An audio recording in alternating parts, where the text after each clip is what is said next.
주양교회 성도 여러분 안녕하세요. 신예진 전도사입니다. 8월 7일 토요일 주만나는 하나님의 백성은 순결해야 한다라는 제목으로 본문은 신명기 22장 13절에서 30절까지 말씀입니다. 신명기의 세세한 일상 속 규율들은 십계명에 근거하고 있습니다. 성경은 추상적인 메시지가 아닌 하나님 백성들의 삶을 인도하는 책입니다. 오늘 본문은 성, 순결, 가정에 대한 내용으로 7번째 계명, 간음하지 말라에 근거하고 있습니다. 본문을 통해 두 가지를 살펴보도록 하겠습니다. 첫 번째는 하나님의 백성은 성에서 순결해야 합니다.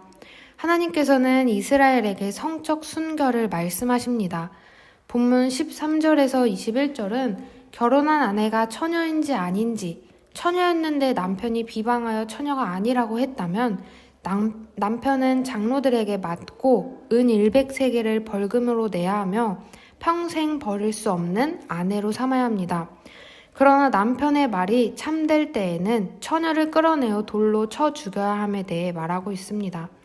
본문 22절은 남자와 유부녀의 동침, 23절에서 24절은 약혼한 여자가 다른 남자와 동침한 경우, 25절에서 27절은 약혼한 처녀를 강간한 경우, 28절에서 29절은 결혼 전 동침한 남녀에 대해 말하고 있습니다.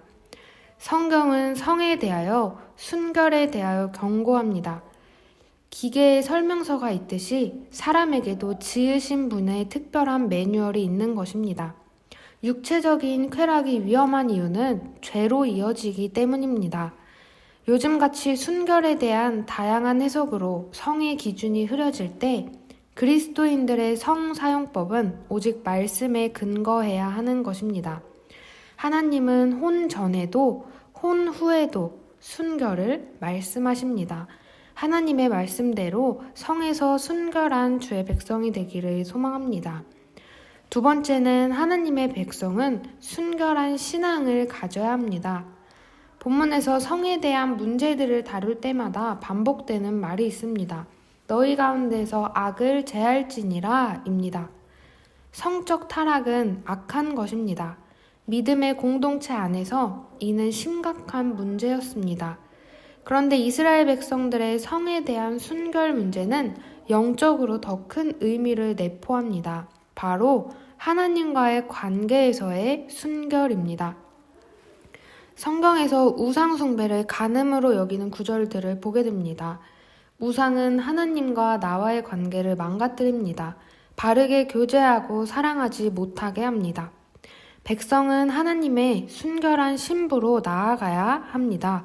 혼란스럽고 정신없이 바쁜 하루하루라는 시간에 매몰되지 않고 주님 오실 길을 예비하는 신부로 자신을 거룩하고 정결하게 지키며 오늘도 삶의 모든 영역에서 순결한 주님의 백성으로 거룩하고 복된 주일을 준비하는 저희가 되기를 소망합니다.